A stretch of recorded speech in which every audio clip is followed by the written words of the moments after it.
ఆకాశవాణి ప్రధానమంత్రి Viksit Bharat Rozgar Yojana employment linked incentive పథకం గురించి ప్రత్యేక కార్యక్రమాన్ని వింటారు. అతిథి శ్రీ అబ్దుల్ ఖాదర్ గారు, 2వ ప్రాంతీయ భవిష్య నిధి కమిషనర్, జిల్లా కార్యాలయం, విజయవాడ. పరిచయకర్త రావుల సాయి గిరీష్.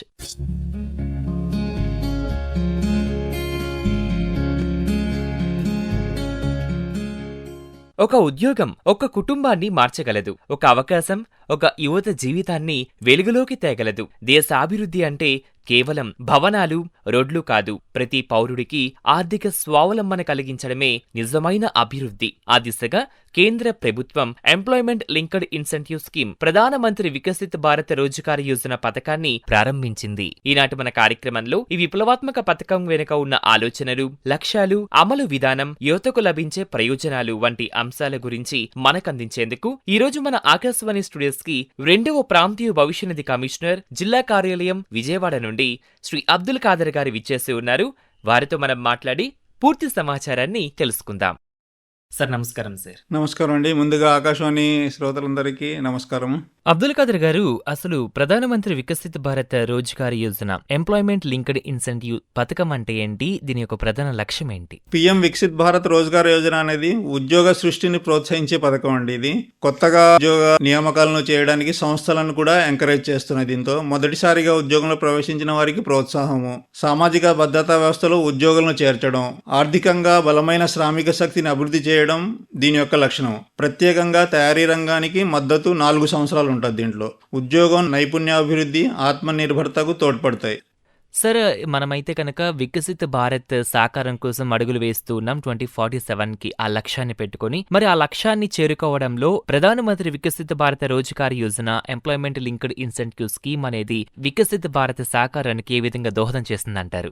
ఉద్యోగ సృష్టి వలన మన ఇండస్ట్రియల్ ప్రొడక్షన్ పెరుగుతుందండి. దాని వలన ఏంటంటే ఇప్పుడు మనం ఇంపోర్ట్ చేసుకుంటున్న వస్తువుల్ని కూడా మన భారతదేశంలోనే తయారు చేసి ఎక్స్పోర్ట్ చేయడానికి అవకాశం ఉంటుంది.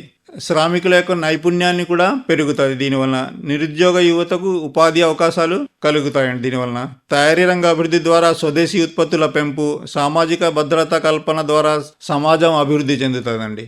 ఉద్యోగ భద్రత, జీవిత నాణ్యత మెరుగుదల చేస్తుంది. దీనివల్ల ప్రావిడెంట్ ఫండ్లో మెంబర్స్ అయిన వాళ్ళకి ఇన్వేరియబుల్గా 2 స్కీమ్స్ అయితే కంపల్సరీగా ఉంటాయండి. పిఎఫ్ ఒకటి, ప్రావిడెంట్ ఫండ్, ఇన్సూరెన్స్ ఒకటి. పెన్షన్ స్కీమ్ కూడా ఉంటుంది. దానికి ఏంటంటే లిమిట్ ఉంటుంది. 15,000 బేసిక్ ప్లస్ డిఏ ఉన్న వాళ్ళకే పెన్షన్ స్కీమ్ అమలు అవుతుంది. ఇందులో చేరిన ప్రతి ఒక్కరికైతే 2 స్కీమ్స్ అయితే కంపల్సరీగా అమలు అవుతాయి. ఇదేంటంటే సామాజిక భద్రత, వాళ్ళకి ఫ్యామిలీకి సెక్యూరిటీ అవన్నీ ఉంటాయి దీనివల్ల. సార్, ఈ కార్యక్రమానికి కేంద్ర ప్రభుత్వం ఎంత నిధులను కేటాయించింది? అదేవిధంగా ఎంతమంది ఉద్యోగార్థులకు ఈ పథకం ద్వారా లబ్ధి చేకూరనుంది? కేంద్ర ప్రభుత్వం మొత్తం వ్యయం దీనికి 99,446 కోట్లు కేటాయించిందండి. 2024-25 బడ్జెట్ లో కూడా అనౌన్స్ చేశారు. దీనికి 13,000 crores కేటాయించారు లాస్ట్ టైమే. ఈ పథకం అమలు గడువు అయితే 1 ఆగస్టు 2025 నుంచి 31 జూలై 2027 వరకు ఉంటుంది. దీని యొక్క మెయిన్ ఏంటంటే కొత్త ఉద్యోగాల్ని 1.9 crores కొత్త ఉద్యోగాల్ని సృష్టించడం ప్రాధాన్యత దీనికి. అదే కాకుండా ప్రతి ఉద్యోగి కనీసం సంవత్సరం దాకా పనిచేస్తే వాళ్ళకి 15,000 వరకు ప్రోత్సాహం ఇవ్వడం. ఆ సంస్థలు కూడా సంవత్సరం వరకు వాళ్ళని ఎంప్లాయీస్ ని ఉంచుకుంటే వాళ్ళకి పర్ మంత్ 3,000 మ్యాక్సిమం. ఈ 3,000 మ్యాక్సిమం, ఈ 15,000 అన్నది ప్రొపోర్షనేట్ గా వాళ్ళ శాలరీ మీద డిపెండ్ అయి ఉంటుంది. దీనికి ఎలిజిబిలిటీ ఏంటంటే 1 lakh బిలో శాలరీ ఉన్నవాళ్ళు, 1 lakh దాకా. ఎబో 1 lakh ఉన్న వాళ్ళకి, ఆ మెంబర్స్ కి బెనిఫిట్ రాదు. ఎంప్లాయర్స్ కి అయితే యజమానులకి అయితే 1 lakh ఎబో ఉన్నా గానీ అది నంబర్ ఆఫ్ ఎంప్లాయీస్ దాంట్లో కౌంట్ అవుతుంది. కానీ ఎంప్లాయీస్ కి బెనిఫిట్ రావాలంటే అది 1 lakh వరకే శాలరీ ఉండాలి. సార్, ఈ యొక్క ప్రధానమంత్రి వికసిత్ భారత్ రోజ్గార్ యోజన ఈఎల్ఐ పథకాన్ని ఎన్ని భాగాలుగా అమలు చేయబోతున్నారు? వాటి యొక్క ప్రత్యేకత ఏంటి సార్? ఇది ముఖ్యంగా 2 భాగాల కింద అమలు చేస్తున్నారండి. మొదటిది ఉద్యోగస్తులకు, పార్టీ అంటారు దాన్ని. ఉద్యోగస్తులకు ఎలాగంటే వాళ్ళు ఫస్ట్ టైం ఎంప్లాయ్మెంట్ లో రావాలా. ఫస్ట్ టైం ఎంప్లాయ్మెంట్ ఎలాగా ఐడెంటిఫై చేస్తారంటే యుఏఎన్ అంటే PF number, universal account number అంటారు. అది జనరేట్ చేసింది ఆధార్ లింకులతో జనరేట్ అవుతుంది. అది ఫస్ట్ టైం జనరేట్ అయి ఉండాలి. అది ఫస్ట్ క్రైటీరియా. వాళ్ళ శాలరీ ఏమో 1 lakh lakh బిలో ఉండాలా, వాళ్ళు కనీసం 6 నెలలు ఒక సంస్థలో పని చేయాలా. 12 months పని చేస్తే టోటల్ అమౌంట్ వస్తుంది, 6 months తర్వాత హాఫ్ అమౌంట్ వస్తుంది. పార్ట్ 2 అన్నది సంస్థలకు. ఇది కూడా ఎలాగంటే యజమానులను 2 భాగాలుగా విభజించారు. ఇందులో ఏంటంటే 50 కన్నా లోపు ఉద్యోగస్తులతో పనిచేసే సంస్థలు, 50 దానికన్నా ఎక్కువ సంస్థలు ఉద్యోగస్తులతో పనిచేసే సంస్థలను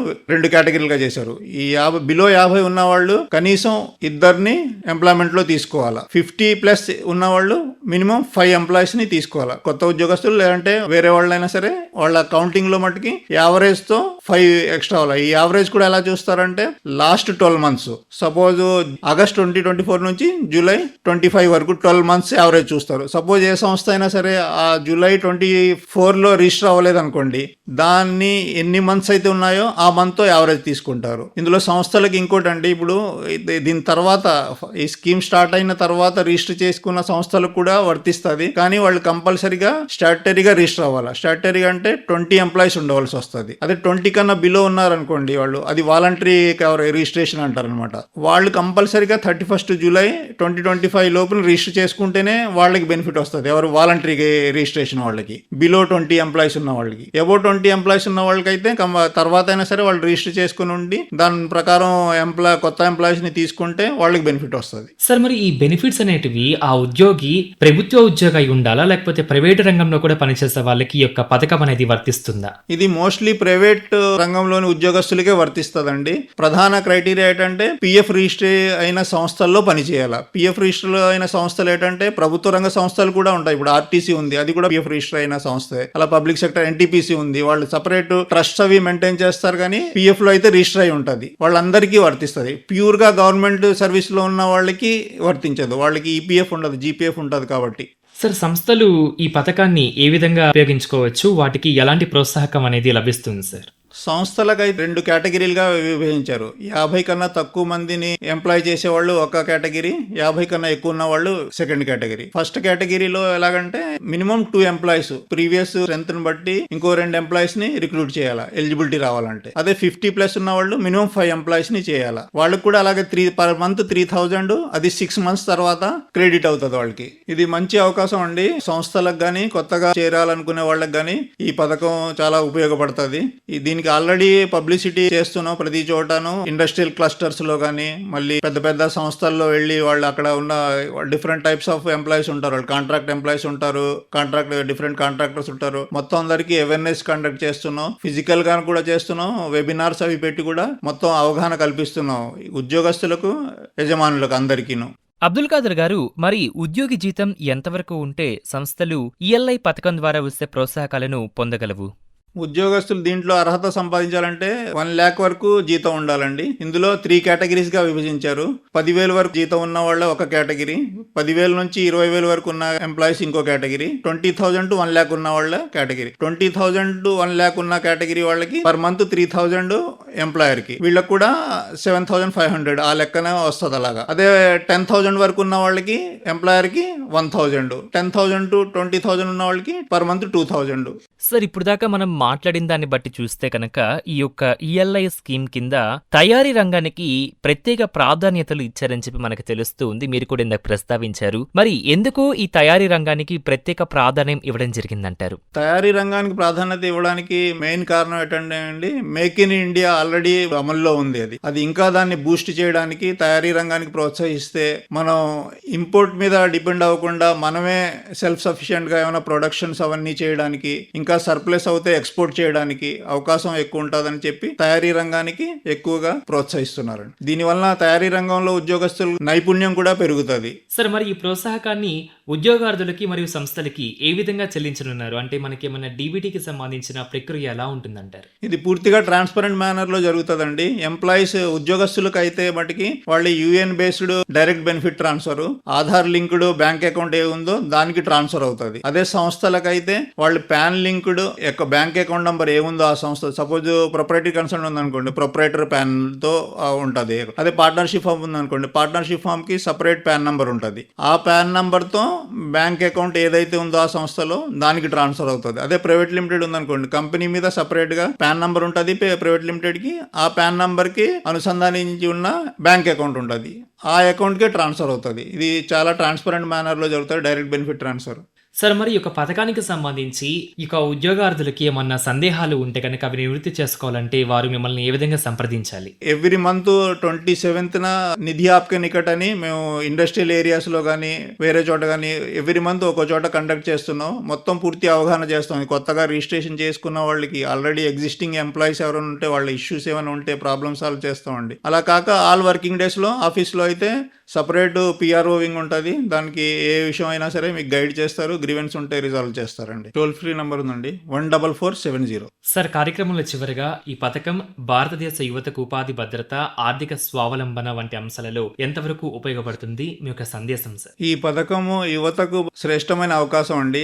దగ్గర ఇప్పుడు గవర్నమెంట్ టార్గెట్ చేసింది అయితే 3.5 crores జాబ్స్ కోసం. అందులో 1.9 crores కొత్త ఉద్యోగస్తులు ఉంటారని భావిస్తున్నారు ఈ 2 సంవత్సరాల్లో. దీని వలన ఉద్యోగంలో చేరినప్పటి నుంచి వాళ్ళకి సామాజిక భద్రత, provident fund, pension scheme, insurance వర్తిస్తాయి మాక్సిమం ఎంప్లాయీస్ అందరికీను. ఈపీఎఫ్ ఆఫీసెస్ కూడా every nook and corner India మొత్తంలో స్ప్రెడ్ అయి ఉన్నాయి మొత్తం అన్ని. డౌట్ ఉన్నా గానీ వాళ్ళు క్లారిఫై చేసుకోవచ్చు త్రూ ఆన్లైన్ లో గానీ పర్సనల్ గా వచ్చి గానీ ఆఫీసుల్లో. మీ ద్వారా కొత్తగా చేరే ఉద్యోగులకు యాజ్ వెల్ యాజ్ ఇండస్ట్రియలిస్ట్ కి చెప్పింది ఏంటంటే ఈ అవకాశాన్ని ఉపయోగించుకొని సంస్థలు అయితే మాక్సిమం రిజిస్ట్రేషన్ చేసుకోవాలని విజ్ఞప్తి చేస్తున్నాను. ఉద్యోగస్తులు కొత్తగా అవకాశం వస్తే మరి జాయిన్ అయ్యి ఈ పథకం యొక్క లబ్ధి పొందాలని కోరుతున్నాను. సరే, ఈరోజు మీరు ఆకాశవాణి స్టూడియోస్ కి విచ్చేసి ఈ యొక్క ప్రధానమంత్రి వికసిత్ భారత్ రోజ్గార్ యోజన ఈఎల్ఐ పథకానికి సంబంధించిన పూర్తి సమాచారం అందించినందుకు మీకు ధన్యవాదాలు సార్. థ్యాంక్ యూ అండి.